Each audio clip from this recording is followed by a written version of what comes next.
parece tan bueno y tan oportuno orar, visitar a aquellos hermanos que están faltando por diferentes razones. Ahí estamos demostrando el amor, el interés que tenemos con cada uno de ellos. Muy bueno y muy importante. En esta mañana quisiera, antes de traer la palabra, leer, y me gustaría que todos los domingos lo hagamos, lo que pide el apóstol Pablo en Primera de Timoteo. Dice: exhorto ante todo a que se hagan rogativas, oraciones, peticiones y acciones de gracia por todos los hombres, por los reyes y por todos los que están en eminencia, para que vivamos quieta y reposadamente en toda piedad y honestidad. Hoy más que nunca Argentina necesita de nosotros. Necesita que intercedamos en favor de esta nación, porque la respuesta, la paz, la prosperidad no vienen de los discursos ni de sabiduría humana, sino viene de Dios. Él es la máxima autoridad. Por lo tanto, ahora vamos a orar. Padre eterno, Dios de gracia y de sabiduría, que tus oídos siempre están atentos al clamor de cada uno de tus hijos. Y en esta mañana, desde este lugar, Señor, tu pueblo viene delante de tu presencia para rogar en favor de esta nación. Queremos rogarte a ti, oh Dios soberano, que bendigas a todas las autoridades, a los sindicalistas, a los senadores, a los ministros, al presidente y a todas aquellas personas que tienen autoridad, para que se vuelvan a ti y te escuchen a ti, fuente de sabiduría y de gracia, siempre oportuno para bendecir al que viene a ti. Bendice a esta nación. Que no falte el pan en ninguna mesa, Señor. Haya trabajo, que haya prosperidad. Te rogamos a ti, nuestro Dios, que haces crecer el trigo, nos das el alimento cada día conforme a nuestras necesidades. Venga a tu reino, perdona nuestros pecados, Señor. Perdona nuestra soberbia. Ten misericordia de esta nación. Ten misericordia de los que tú has puesto como autoridad sobre la tierra. Y venga a tu reino, Señor. En el nombre de Jesús, Padre bueno. Amén y amén. Muy bien, ahora estoy más tranquilo.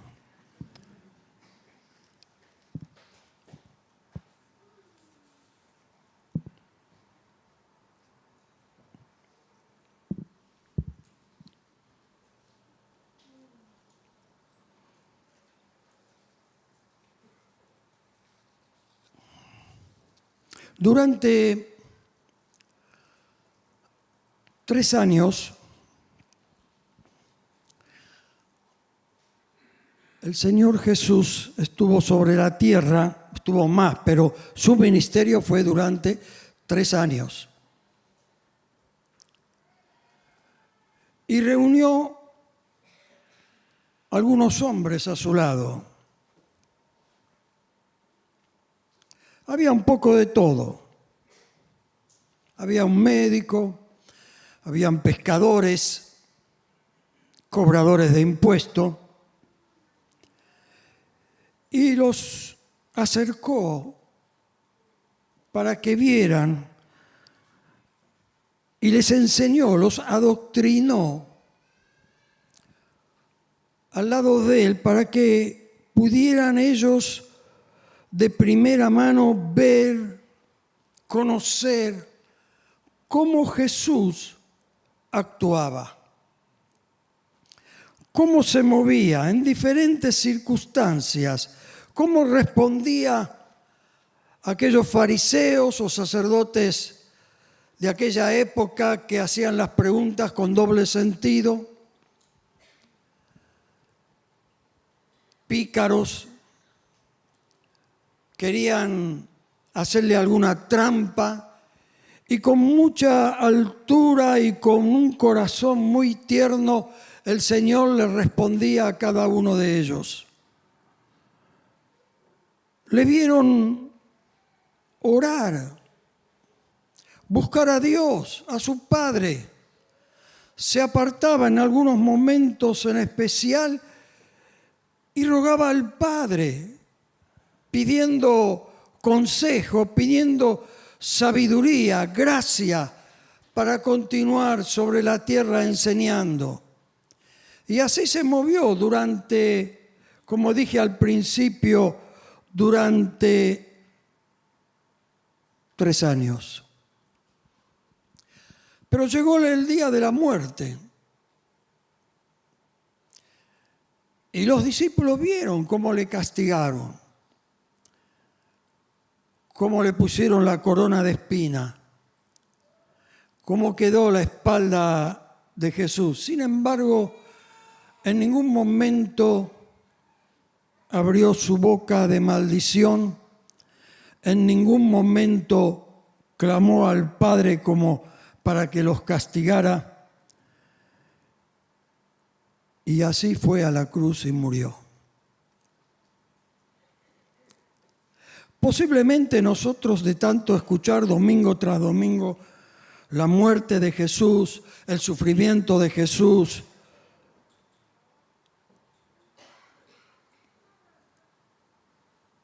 la palabra quizás pierde un poco de fuerza. Jesús era un hombre como cualquiera de nosotros. Cuando vino a la tierra, toda su gloria, todo su poder lo dejó en el cielo. Y yo, meditando en la muerte, ¿cuánto le habrá costado a él cuando le pusieron como burla la corona de espina que se clavaba en su piel, en sus sienes de ambos lados? ¡Cuánto dolor cuando le clavaron en sus manos!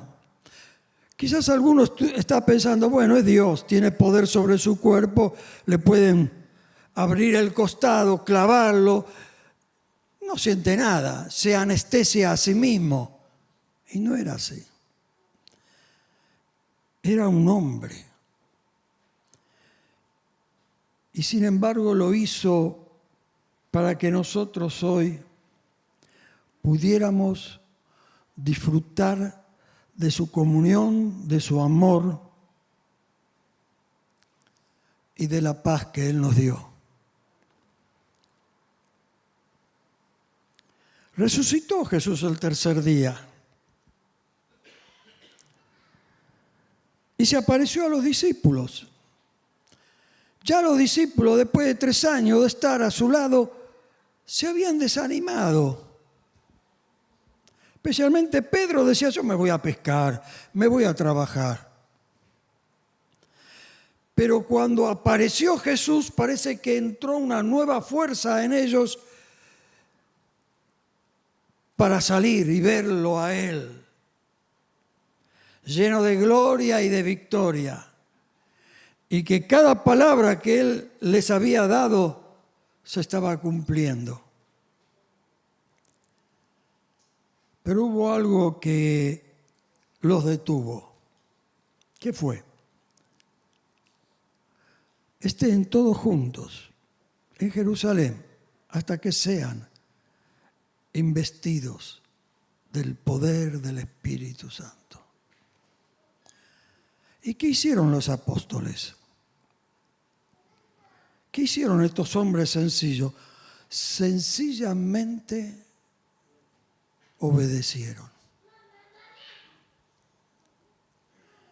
No dijeron, bueno, yo en la semana voy, dentro de unos días voy, tengo algún trabajito que hacer, tengo que arreglar mi casa. Obedecieron al Señor. Qué importante es aprender a obedecer la palabra de Dios. No entenderla en toda su magnitud. Obedecer, sencillamente, como un niño obediente, porque hay niños que cuestan bastante que obedezcan.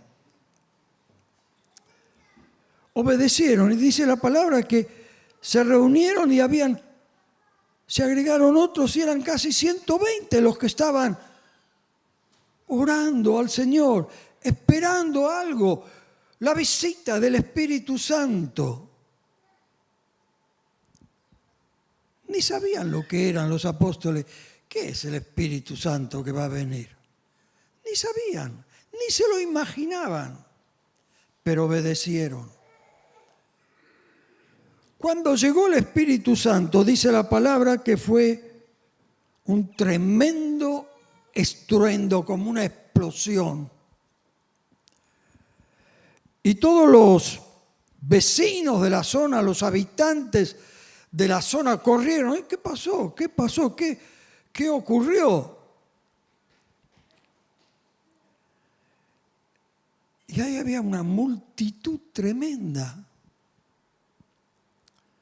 que estaban esperando ver algo. Y se levanta Pedro, abriendo la puerta o las ventanas, estaban en el altillo, y dio un tremendo mensaje. La palabra dice que se añadieron en aquel día 3.000 hermanos nuevos. Algunos otros dijeron, están borrachos, ¿por qué hablan en tantos idiomas diferentes? Cada uno está entendiendo el idioma. ¿Cómo pueden ser borrachos? Y justamente Pedro aclara que no están borrachos, que fue una visita del Espíritu Santo. Pero había ahora un tremendo problema. ¿Cómo ubicar 3.000 hermanos que confesando sus pecados eran bautizados, que estaban entrando a la iglesia?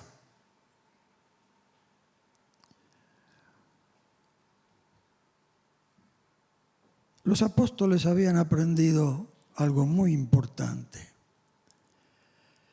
Cada situación buscar al Señor consejo. Señor, ¿qué hacemos ahora? Somos 120, somos 12 apóstoles. ¿Qué hacemos con 3.000 personas? ¿Se imaginan si aquí en Condarco hacemos una pequeña campaña y 3.000 personas se convierten? Y vienen y se llena abajo, arriba, los rincones, el balcón. ¿Qué hacemos con esas personas? Sí, le enseñamos que confiesen sus pecados, que sean bautizados. Tengo que bautizar toda la noche y todo el día. Es tremendo. Estuve sacando algunos números y vi que si se reunían, por lo menos por las casas, que fue el consejo del Espíritu Santo, reúnanlos por las casas. Y comenzaron a abrir nuevas casas. Casas muy sencillas. Muchas de ellas, si vamos a la historia de esa época, los pisos eran de tierra. Lo cubrían con alfombras. No había suficiente ni sillas, ni baldosas de losa dur, ni sillones, ni aire acondicionado. Pero había una cosa que era muy importante. Tenían sed de Dios. Querían escuchar esa palabra nuevamente, porque cada vez que escuchaban vibraba su corazón.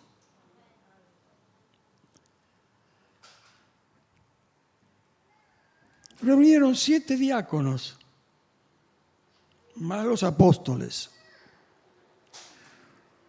Con los 7 diáconos arreglaron la situación. Eran tiempos difíciles. Eso no le caía a Jerusalén y a los gobernantes en gracia. No les gustaba porque muchos de los negocios se iban arruinando ante la verdad de la palabra de Dios. Y querían perseguirlos y los perseguían. Así que a escondidas muchas veces se reunían y hasta se escapaban en diferentes cuevas.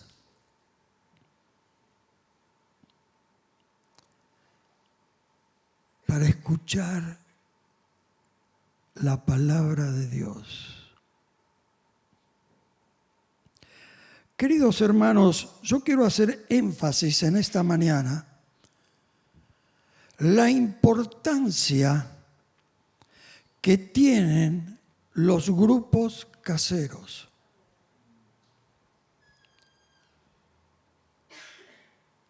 Es en ese lugar donde nos corrigen. Mejor dicho, nos conocen para poder corregirnos. Es en ese lugar donde yo tengo libertad de orar y pedir oración, de confesar mis pecados, de ser adoctrinado como corresponde. Si tengo alguna idea media rara, porque otros me han enseñado, me ubican, me enseñan, me educan, me aman porque me conocen. Los grupos caseros es muy, muy importante. Debemos de estar presentes en ese lugar. Nadie debe estar fuera. Ahí aprendemos realmente lo que somos, nos enseñan. De ese lugar surgen los futuros diáconos, pastores, evangelistas, profetas, apóstoles. En el grupo casero, donde se amasa al hombre, donde se enseña a la mujer. En esa comunión íntima, que hay tiempo. Y donde están 2 o 3 está el Señor. Lo principal, que Él está presente. Yo recuerdo hace muchos años el pastor Roberto de Francesco tenía cáncer y entre los pastores habíamos decidido, habíamos orado, ayunado, ungido con aceite, de ir también a buscar al pastor Anacondia. para que orara por él. Así que me fui hasta Quilmes, a su casa, previo a llamada telefónica, y en el viaje, conversando, me dijo, esto hace ya bastante años, me dijo, lo que ustedes están haciendo con los grupos caseros es tremendo. Para mí es lo más importante para la edificación de los hombres y las mujeres. Nunca me voy a olvidar. Me dijo en el coche, es la única manera de poder edificar bien y conocer cada vida en dónde está parado. Y edificar es colocar lo que hace falta. Edificar, enseñar, formar, amar, estar a su lado. Por eso, en esta mañana, queridos hermanos, yo entiendo que los grupos caseros, algo que el Espíritu Santo ha enseñado a los apóstoles, y nosotros como iglesia y continuidad de ellos, debemos de cumplirlo. No quiero que levanten la mano. ¿Cuántos están concurriendo a los grupos caseros? No levanten la mano. Pero cada uno es responsable de su propia vida. Y también hay un versículo muy interesante.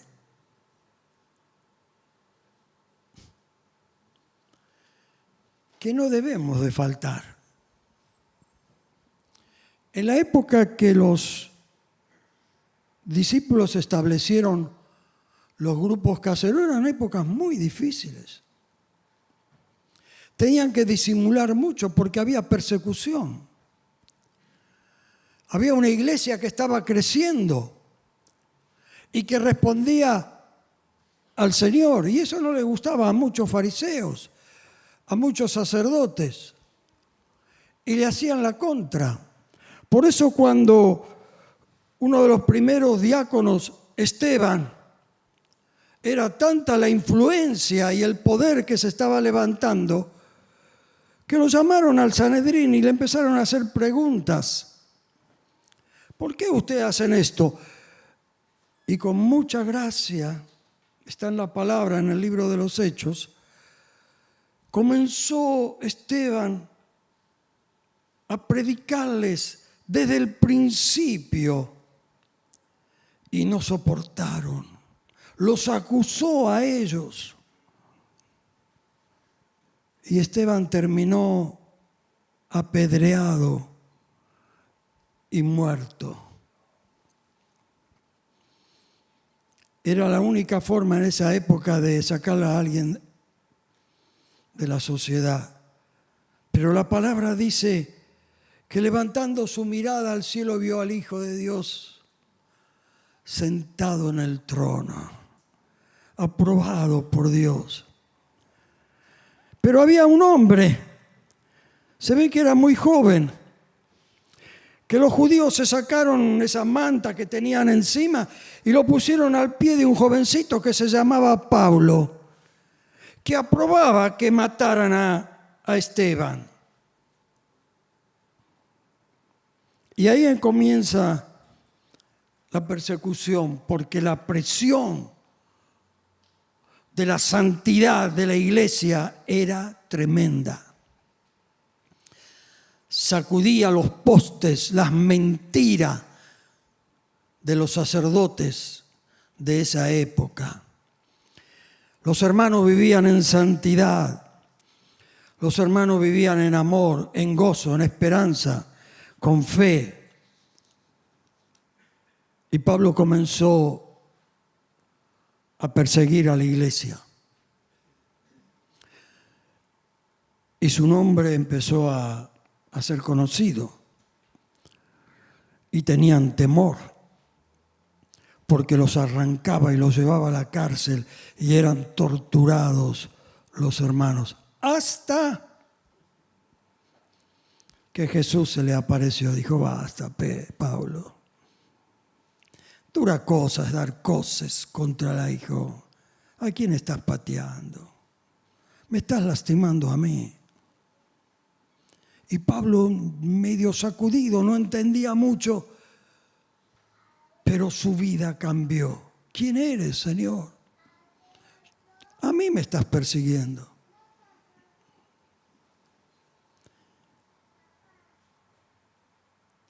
Y Pablo se arrepintió, lloró, clamó, y Dios le perdonó. Y lo hizo un líder, una columna de la iglesia.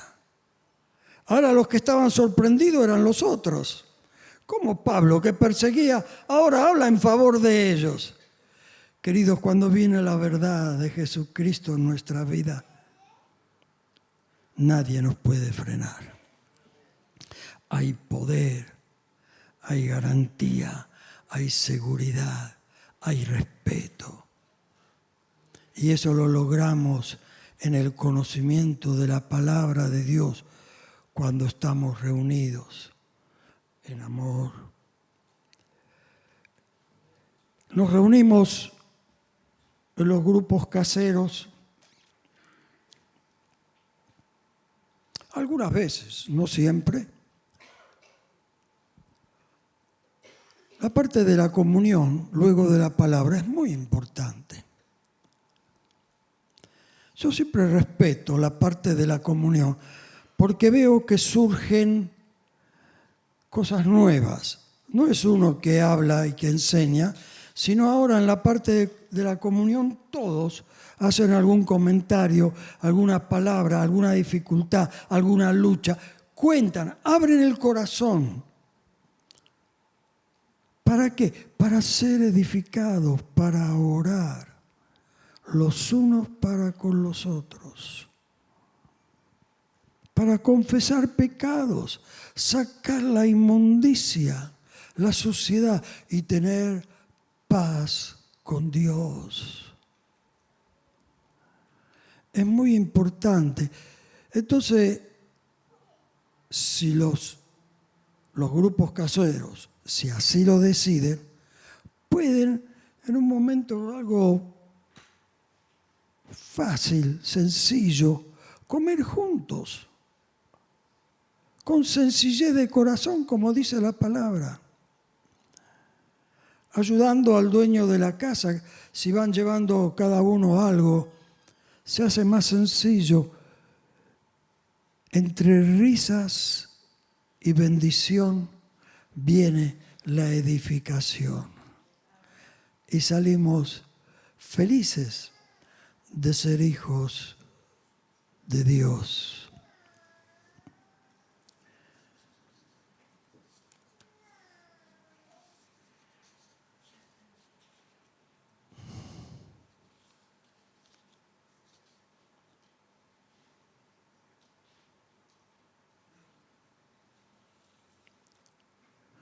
En estas reuniones, ahora ya dentro de poco estamos en otoño, viene el invierno, no debemos de faltar.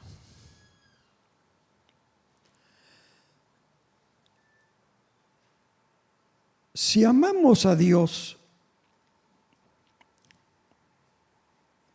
y decimos que donde están 2 o 3 reunidos en mi nombre, allí está el Señor, y yo me quedo en mi casa,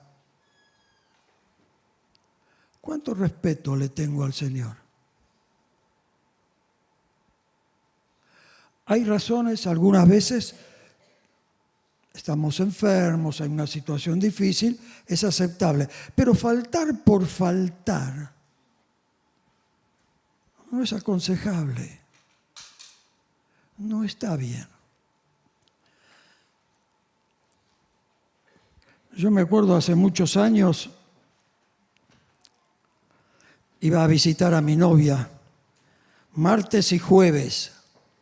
Ahora no sé, se ha cambiado mucho, van todos los días quizá. Yo esperaba el martes para estar con ella. Esperaba el jueves para estar con ella. Esperaba el domingo para ir a las reuniones junto con ella. ¿Por qué? Porque la amaba. Y la amo. Si yo amo a Jesús, tengo que estar donde Él está. No puedo quedarme en mi casa tranquilo. Tengo que estar con Él, porque le amo, porque lo necesito, porque Él es mi Dios. Y yo ruego, pido, hablo. Y Él me escucha. Pero si yo también soy muy cómodo y me quedo, bueno, hoy hace frío. A ver, está nublado, hoy no voy. Hoy trabajé tanto que estoy tan cansado, ¿para qué voy a ir?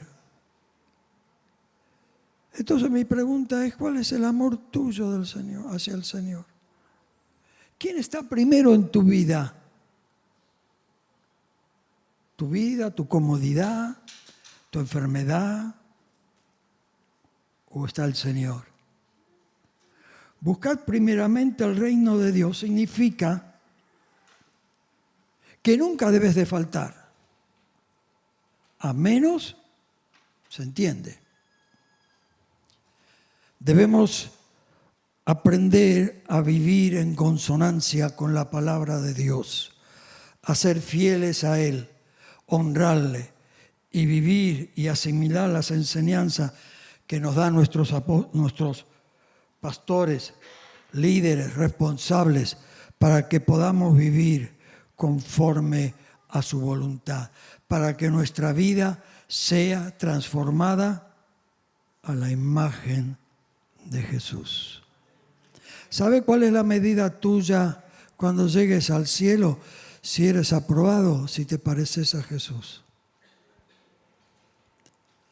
Manso, humilde, obediente, firme en la fe, dando testimonio con la vida, con la palabra, hombre, mujer de oración, con fe, dependiendo del Señor.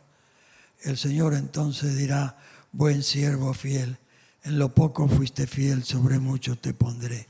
Que Dios nos bendiga. Amén. Gloria a Dios.